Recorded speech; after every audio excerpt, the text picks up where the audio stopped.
Radio Top Haïti sur Zeno et sur la page Facebook Top Haïti vous propose en direct tous les après-midi à compter de 5h PM durant toute la semaine pascale les leçons de Pâques. Des théologiens et serviteurs de Dieu vous enseignent sur la Pâque chrétienne. Du dimanche 28 mars au dimanche 4 avril 2021. Dimanche 28 mars, immolé pour nous guérir de toutes nos maladies. Lundi 29 mars, immolé pour notre joie. Mardi 30 mars, immolé pour notre réconfort. Mercredi 31 mars, immolé pour nous éviter de l'enfer. Jeudi 1er avril, immolé pour porter des fruits. Vendredi 2 avril, immolé pour expier nos péchés. Samedi 3 avril, immolé pour notre enlèvement. Dimanche 4 avril, immolé pour notre salut. Radio Top Haïti pour qu'une autre parole tienne place.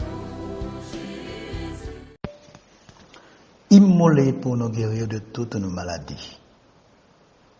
L'humanité a coupé le pont avec Dieu en Éden. Cette action a engendré la mort. Mort physique, mort spirituelle et mort éternelle. La séparation d'avec Dieu ou encore le péché est à la base de toutes les maladies de l'humanité. Mourir signifie séparation. Depuis le jour de la désobéissance, l'humanité sera frappée par la mort physique. Si la mort spirituelle est la séparation de l'homme de Dieu, la mort physique est la séparation de la partie matérielle de l'homme avec sa partie immatérielle. La mort éternelle, de ce côté, est la séparation éternelle de l'homme de Dieu. L'homme qui meurt sans être réconcilié avec Dieu entre dans l'au-delà, condamné à vivre, séparé de lui pour toujours.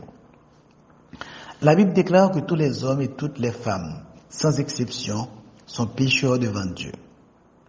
L'Écriture déclare qu'il n'y a pas d'homme juste, pas même un seul. Il n'y a personne qui comprenne Dieu, personne qui le cherche vraiment. Tous les hommes se sont égarés loin de lui. Ensemble, ils se sont corrompus. Il n'en est aucun qui fasse le bien. Pas même un seul, car tous ont péché. Romains 3, verset 10 à 12 et le verset 23. Dans sa volonté souveraine, avant Éden, Dieu avait conçu le plan de la libération de l'homme et de la femme de la mort. Genèse 3, 15 parle de la postérité de la femme qui devait écraser le malin et nous réconcilier avec Dieu. Poussé par son désir de nous faire échapper au jugement et à la damnation, Dieu conçoit le plan grandiose d'envoyer Jésus, son Fils bien-aimé, mourir sur la croix à notre place. Paul a dit en Romains 5 et au verset 8, « Mais Dieu prouve son amour envers nous, parce que lorsque nous étions encore des pécheurs, Christ est mort pour nous. »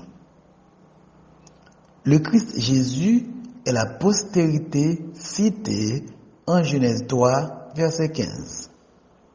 Le prophète Isaïe avait prophétisé la mort de Jésus sur la croix, 700 ans auparavant, dans les moindres détails. En Isaïe 53, les versets 5 et 6, il a dit, « Mais il, Jésus-Christ, était blessé pour nos péchés, brisé pour nos iniquités. Le châtiment qui nous donne la paix est tombé sur lui. L'Éternel l'a frappé pour l'iniquité de nous tous. » Le Christ Jésus n'est pas seulement mort, il est ressuscité. Il est sorti du tombeau. Aujourd'hui, il est un sauveur vivant. Il a toute puissance dans le ciel et sur la terre. Il a le pouvoir de garder de la chute le plus faible des pécheurs, comme nous pouvons le constater en Jude 24. Il a non seulement le pouvoir de sauver parfaitement, mais aussi celui d'amener à la perfection ceux qui vont au Père par lui, étant toujours vivant pour intercéder pour eux. Hébreux 7 et le verset 25. Recevoir le Christ Jésus, c'est croire ce que Dieu le Père nous a dit dans sa parole au sujet de son Fils. Croire que Jésus est ressuscité. Croire que Jésus vit vraiment maintenant. Croire qu'il a la puissance de nous préserver de la chute. Croire qu'il a le pouvoir de nous garder de la puissance du péché jour après jour. Et simplement croire qu'il le fait. Si nous essayons de nous garder par nos propres forces, nous sommes voués à l'échec. Si nous regardons au Christ ressuscité, nous sommes plus que vainqueurs. C'est par le Christ crucifié que nous obtenons la délivrance de la culpabilité du péché, l'effacement de nos péchés et la libération de toute condamnation. C'est par le Christ ressuscité que nous avons la victoire quotidienne sur la puissance du péché. Jésus offre le seul remède au péché, son sang. Le sang qu'il a versé dans sa mort sur la croix. Jésus est donc plus qu'un guérisseur, plus qu'un faiseur de miracles, plus qu'un prophète. C'est un sauveur, le seul sauveur. Il offre le salut à tout être humain. Il le dit d'ailleurs par la bouche de l'apôtre Paul en 1 Timothée 2, les versets 4 ou 5. Par lui, le Christ Jésus, le péché est pardonné et la vie éternelle est donnée. C'est ça la bonne nouvelle. C'est ça l'évangile.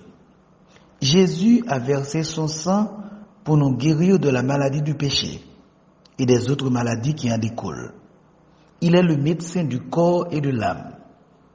À titre d'exemple, il a guéri l'âme de Zachée et de Matthieu, gangrénée par la corruption.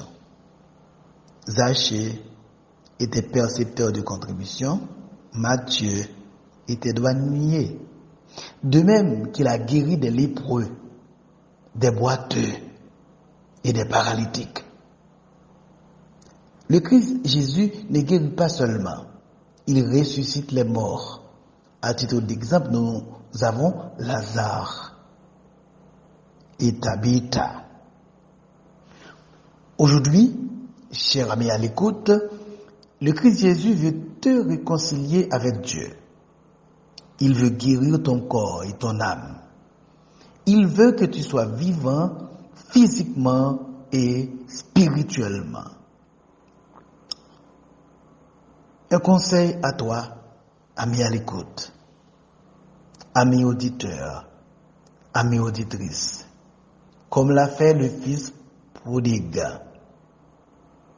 je te supplie de retourner à la maison du Père. Comme l'a fait le fils prodigue, je te supplie de te réconcilier avec ton Dieu.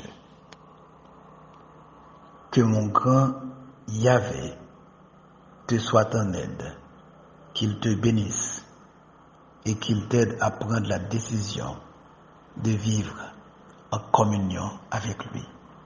Merci.